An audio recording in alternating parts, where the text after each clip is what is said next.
Olá, bom ter você novamente aqui no canal. Se inscreva, ative o sininho e receba as notificações de novos vídeos. Que história é essa de que o PT quebrou o Brasil?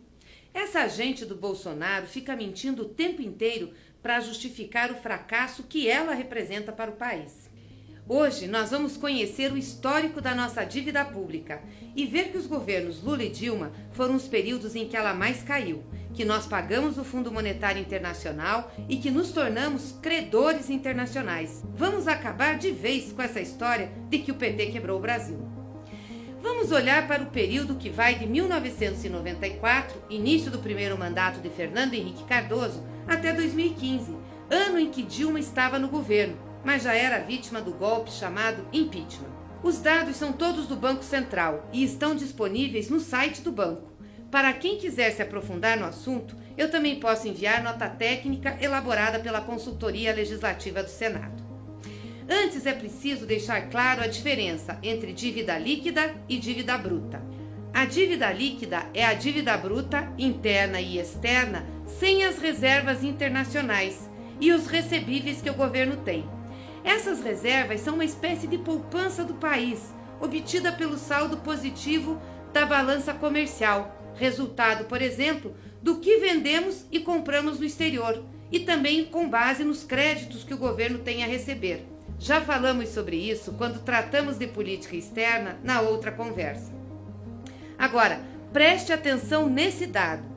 O estouro da dívida líquida do setor público no Brasil se deu no período de 1994 a 2002, antes, portanto, de Lula assumir.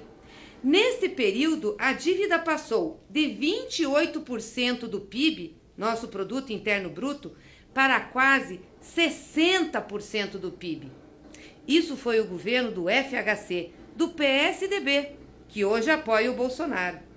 Quando Lula assumiu, ele começou um processo de redução da dívida, que caiu para 38% do Produto Interno Bruto ao final do seu governo. E Dilma continuou a queda. O Brasil tinha uma dívida de 32,5% do PIB em 2014. Como então dizer que o PT quebrou o Brasil se a dívida caiu? Até rimou, viu? Contra números não tem argumentos. Lembre, Fernando Henrique entregou uma dívida para o Lula de quase 60%. Entre 2003 e 2013, os governos Lula e Dilma fizeram superávites primários. O que quer dizer isso? Gastaram menos do que arrecadaram, todos os anos. Apenas em 2014 e 2015, com a crise internacional, é que houve um déficit. E ele não foi ocasionado por descontrole da despesa, não, como se costuma falsamente alegar.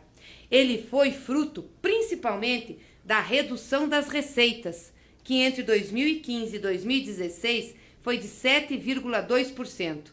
Ou seja, responsabilidade da crise. O país parou de arrecadar. No entanto, Temer e seus aliados inventaram que Dilma havia quebrado o país para justificar o golpe e tirá-la do governo. A dívida não subiu em função do aumento das despesas. Foi a arrecadação que caiu. Mas acusaram Dilma de estourar o orçamento público e falaram que os déficits orçamentários de 14 e de 15 quebraram o Brasil. Ora, tenham paciência. A mentira foi usada, inclusive, para propor a PEC do teto dos gastos, diminuindo as despesas em todas as áreas do governo, inclusive saúde e educação. E sabe por quanto tempo?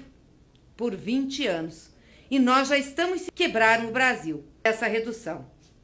Agora, se tem uma despesa que subiu, foi a dos juros pagos para os credores da dívida interna. Esses sim estouraram. Em 2015, os pagamentos de juros cresceram 36% em relação a 14%. O mercado financeiro funciona como um verdadeiro agiota e cobra taxas exorbitantes para financiar a nossa dívida interna.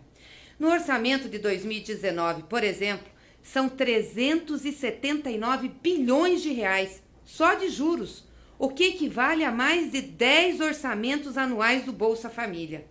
Em 2018, depois de todos os cortes de Temer no orçamento, o Brasil era o 6º país do mundo com a maior taxa de juros real entre o grupo de 40 países. Mas nisso ninguém mexeu e Bolsonaro também não mexerá. Ele tem compromisso com os bancos e com o sistema financeiro, que o ajudou a eleger. Mas o Congresso Nacional, que em tese representa o povo brasileiro, deveria ir para cima do mercado para baixar os juros ao consumidor final. Hoje, no cartão de crédito, a gente paga até mais de 300%. Nós temos muitos projetos nesse sentido. Bastava aprovar um. Mas não. Ao invés de atacar os juros, o Congresso resolveu, numa disputa política, tirar Dilma e aprovar uma medida que corta dinheiro para as áreas sociais e, portanto, bagunçar a vida do país. Quanto à PEC dos gastos, a população tem que saber a verdade. No orçamento de 2019, primeiro ano do mandato de Bolsonaro, a saúde já perde bilhões. É isso mesmo.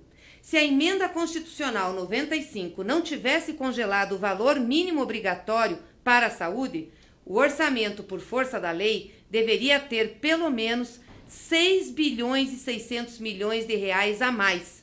Valores que ajudariam na compra de medicamentos e vacinas, contratação de médicos e assim por diante. Mas mesmo assim, com esses juros exorbitantes, a dívida líquida do Brasil, quando a Dilma sofreu o golpe, era de 39% do PIB. No fim de 2018, com Temer, era de 53%, 14 pontos percentuais de crescimento da dívida. E essa gente diz que foi o PT que quebrou o Brasil? Fala sério.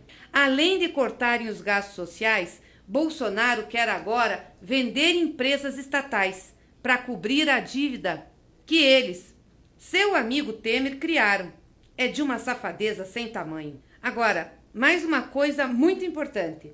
Em relação à dívida externa, nós fomos muito mais ousados.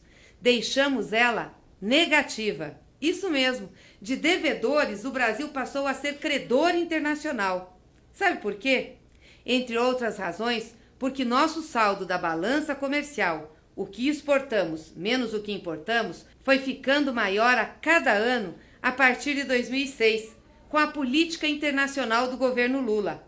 Lembra? Nós já falamos sobre isso aqui no canal. Nós abrimos mercados, vendemos nossos produtos para muito mais países. A dívida externa com Fernando Henrique cresceu e ele teve que por 3 vezes pedir ajuda ao FMI.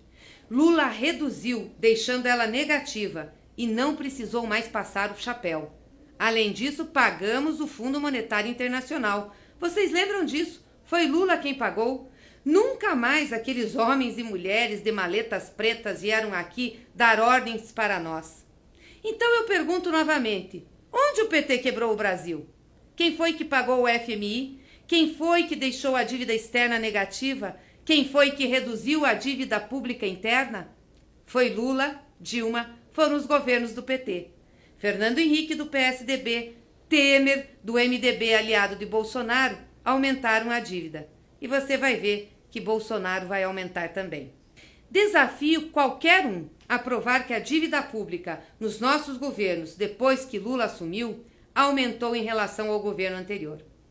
A soma das dívidas líquidas, interna e externa do setor público, baixou de 60% em 2002, quando ganhamos as eleições, para 35,6% em 2015, em relação ao nosso produto interno bruto. E nunca esqueçam, quem pagou e livrou o Brasil do FMI foi Luiz Inácio Lula da Silva. Se hoje somos credores internacionais, devemos a ele e aos governos do PT. Essa é a verdade. Quem disser o contrário estará mentindo e agindo de má fé. Nos vemos no próximo encontro, aqui no canal. Até lá, um grande abraço.